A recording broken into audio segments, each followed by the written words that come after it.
Okay, so today we're going to try to help you guys with something that you've asked for a lot, which is how to improve your English pronunciation. It's a really popular topic. It really is, and we've got some really cool resources. Yeah, we dug up some great expert advice on this one. Yeah. This is going to be, I think, a very practical, deep dive. Yeah, and that's really the goal, right? We want to give you guys the tools and techniques that you need Yeah. to sound more like a native speaker. Yeah, to sound more fluent, to sound more confident, and just to be understood. Yeah, and we'll dig into why that's so important. Exactly. Why bother? Why is this such a big deal? Right. So let's get into it. Yeah, let's start with why it matters, because I think one of the things that really struck me going through these sources is how much pronunciation impacts understanding. Yeah. We're not just talking about minor fuzziness here. Right. Like the sources bring up the classic example of beach versus bitch Oh, yeah. and those two words. Could lead to some awkward moments, Oh, yeah. depending on the context. Yeah, like that's a real difference. Big difference. But on a more serious note, you can have misunderstandings that range from those kind of, slightly embarrassing social gaffe to like full-blown communication breakdowns in professional settings. Oh, absolutely. It's critical. Yeah, and it's not just about avoiding those awkward or difficult situations. Right. The sources also talk about the psychological impact, Oh, yeah. I found that fascinating. like how clear pronunciation can actually boost your confidence Absolutely. and reduce communication anxiety. Because if you're always worried about being understood, Right. it makes speaking so much harder. Totally. And it can create this like vicious cycle, right? Got Like it. the more anxious you are, the less you want to speak, and then the less you practice. Right, and the more self-conscious you become, Yeah, exactly. which makes the problem even worse. Right. So one of the sources actually had this really thought-provoking point about unconscious bias. Oh, yeah. That was a good one. I think you're talking about the employers, right? Yeah. Like employers in the U.S. So the research suggests that they tend to favor candidates with what's considered a standard British or American accent, particularly for more prestigious roles. Right. Now, this isn't about saying one accent is better than another. No, not at all. It's more about acknowledging that these biases exist. Yeah, it's about awareness. Exactly. And it might be, a matter of familiarity Sure. or perceived ease of understanding, Right. but it's definitely something to be aware of. It's really interesting. Yeah, and it kind of connects with another point that came up a lot, which is if your pronunciation isn't clear, your fluency might actually be underestimated. That's a good point. Like, even if you have great vocabulary and grammar, Right. if people are struggling to understand you, Right. they might not fully appreciate your actual level of English. Yeah, it's like the delivery is overshadowing the content. Exactly. So, yeah, there are some really compelling reasons to work on pronunciation. For sure. Okay, so we've talked about the why. Let's get into the how. All right, let's do it. And the resources we looked at, they start by breaking things down to the very basics, Okay. which are phonemes. Yeah, phonemes. And this was honestly a concept that I hadn't really thought about in this way before. Yeah, it's about understanding the building blocks of spoken English. Okay, So phonemes, they're the individual sounds that make up words. right, And it's not always a direct match with the letters we see. right, So, for example, the word cat has 3 letters, right. but it also has 3 distinct sounds. Okay. The K sound, the A sound, and the T sound. Okay. Now think about words like ship and ocean. Okay. They both contain the she sound, even though it's spelled differently. Right. That she is a single phone. Yeah, makes sense. So recognizing those individual sounds is really the first step. Okay, so it's like the written form of English isn't always a reliable guide to how it's pronounced. Exactly. English spelling can be tricky. Yeah. And that leads us to the International Phonetic Alphabet, the IPA. This sounds a little bit academic. It can seem that way at first, Yeah.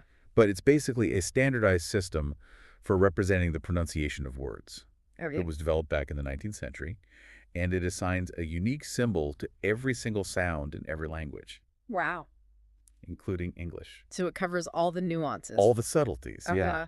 And you'll often see IPA symbols in dictionaries Right. or on websites like Wikipedia. Okay. So it's a way to see exactly how a word should be pronounced. So like a universal translator for pronunciation? Yeah, you could think of it that way. That's cool.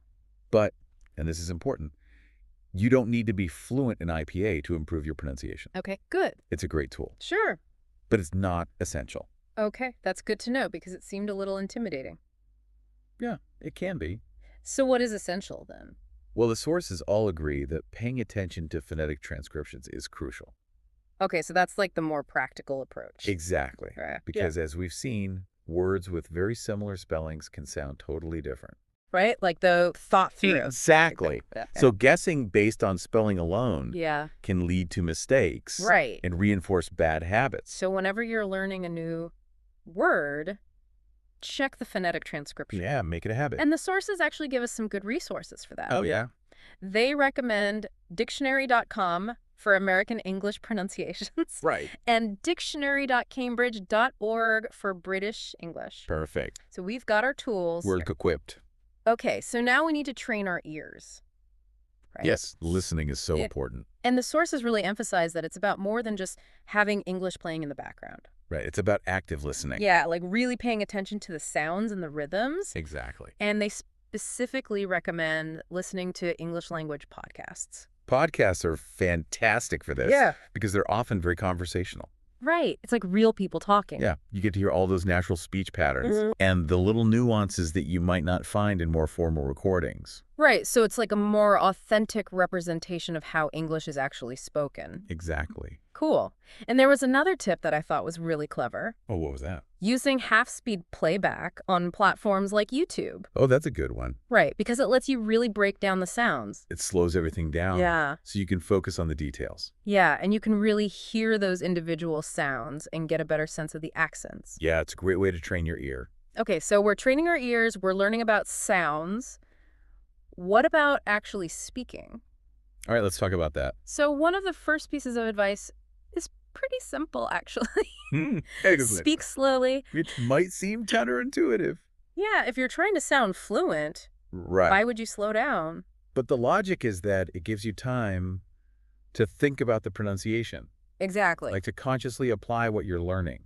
It's about building muscle memory. You're training your mouth and tongue to make those new sounds. Right. And as one of the sources mentioned, it takes time for new habits to become automatic, Yeah. something like 2 months of consistent practice. Wow. So starting slow is really important. Okay, so slow and steady wins the race. Exactly. I like that. It's a marathon, not a sprint. Okay, so next tip. This one's kind of fun. Okay, I'm intrigued. Narrate your life. Narrate your life. Yeah, like describe what you're doing throughout the day in English. Oh, I see. So like, I am picking up my phone. I am walking to the kitchen. Right. And it might feel a little strange at first. Yeah, like you're talking to yourself. Right, but it forces you to use your mouth and your tongue in those English-specific ways. Like a workout for your speech muscles. Exactly. And then, of course, there's live conversation practice. That's essential. Yeah, the sources all agree that talking to native speakers is one of the best ways to improve. Yeah, it's the ultimate test. Right, because you're getting that real-time feedback. Exactly. And you're hearing how native speakers actually use the language. And you can ask questions. Right. You can clarify things. You can get instant corrections. And even short conversations can be helpful. Oh, absolutely. Like even 5 to 10 minutes a day. Yeah, anything is better than nothing. Right. It's Yeah. about consistency. Exactly. And this is where the benefit of working with a tutor comes in. Yeah, tutors can be amazing. Because they can really focus on your specific pronunciation mistakes. Right. And give you tailored advice. It's personalized learning. Exactly. They can pinpoint the areas you need to work on. Yeah, and give you exercises that are designed for you. Exactly. Okay, so we're speaking, we're listening. How do we assess our progress? Well, self-assessment is really important. Okay. The sources recommend recording yourself speaking Okay. and then comparing it to native speakers. Like from TV shows or movies. Exactly. Or YouTube videos. Yeah, there's so many great examples out there. Right. And it might feel a little weird to hear your own voice, Yeah. but it's a really valuable way to identify those areas where your pronunciation differs. Yeah, like you can hear yourself more objectively. Exactly. Okay, and what about the visual aspect? Oh, yeah, that's another great tip. Practice in front of a mirror, Yeah, right? So you can see how your mouth is moving. exactly. Watch your lips, your tongue. And you can compare that to what you see native speakers doing. Yeah, there are tons of videos online that demonstrate the correct mouth and tongue positions for different English sounds. Oh, that's cool. So you can really get a sense of how it's supposed to look. Yeah, And then you can practice in the mirror until you feel like you're getting it right. it's like a visual feedback loop. Exactly. Okay. Yeah. And I guess understanding that each English sound requires specific mouth and tongue placement is really important. Yeah, that's fundamental. Because those placements might be completely different from the sounds in your native language. Right. So it's like retraining your muscles. Okay, so moving on to something a bit more fun, Oh, yes. tongue twisters, Tongue twisters which are designed to be difficult to pronounce. are tricky. But that's the point. Yeah. They help you train those mouth and tongue muscles, Exactly. like the classic "She sells seashells by the seashore." Yeah, that one's a classic. It's hard. Even native speakers can trip over that one Yeah, if they try to say it too fast. yeah, So the key is to start slowly. right. Accuracy before speed. Exactly. And then we come back to interacting with native speakers. Which is honestly the most effective way to improve your pronunciation. Yeah, it's like immersion. You're surrounded by the We're language. hearing it all the time. Yeah, and you're picking up on those subtle nuances that you might not even realize you're learning. And you can ask your English-speaking friends for feedback. To be direct. Say, hey, how's my accent? Yeah. And they can give you specific pointers. And don't forget about word stress. Mhm. The way we emphasize different words in a sentence can really change the meaning. Totally. So pay attention to that. Yeah. And if asking friends feels a bit awkward, Right. you can always consider one-on-one tutoring Yeah. with a native speaker. It's a more structured environment. Exactly. Okay, so we've covered individual sounds words now. Let's talk about how it all comes together in natural speech. Okay. Connected speech, stress, and intonation. These are the elements that make your English sound really smooth and natural.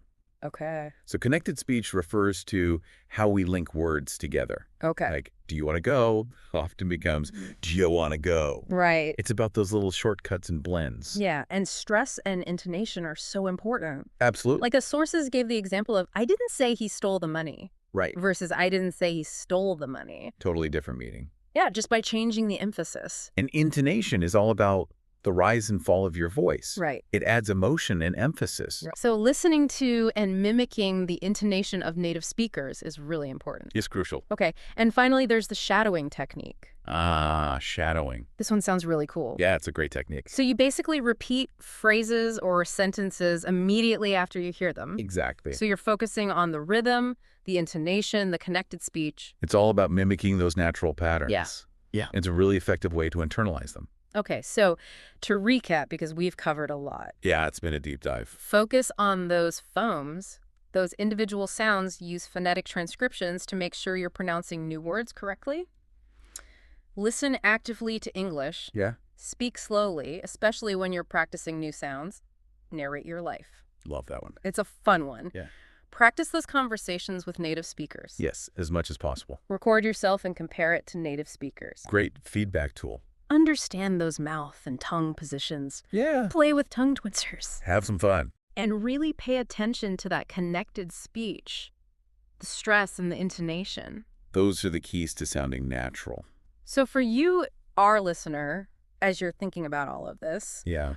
what techniques really resonate with you? Like, do you like that visual aspect of the mouth and tongue positioning? Yeah. Yep. Or do you think you'll try narrating your life? It's all about finding what works for you. Exactly, and start small Yeah. Pick one or two techniques. and just try them out. See how they feel. See how they impact your confidence and your clarity. And be patient. Yeah, it's a process. It takes time. So think about the specific sounds or words that you find challenging. Yeah. And how can you apply these techniques to those? Like maybe look up the phonetic transcription. Yeah. Or consciously slow down when you say them. Right. It's about those little steps. Exactly. Consistent effort over time. That's how you make real progress. All right, that's all for today's deep dive. Thanks for joining us. We'll see you next time. Bye.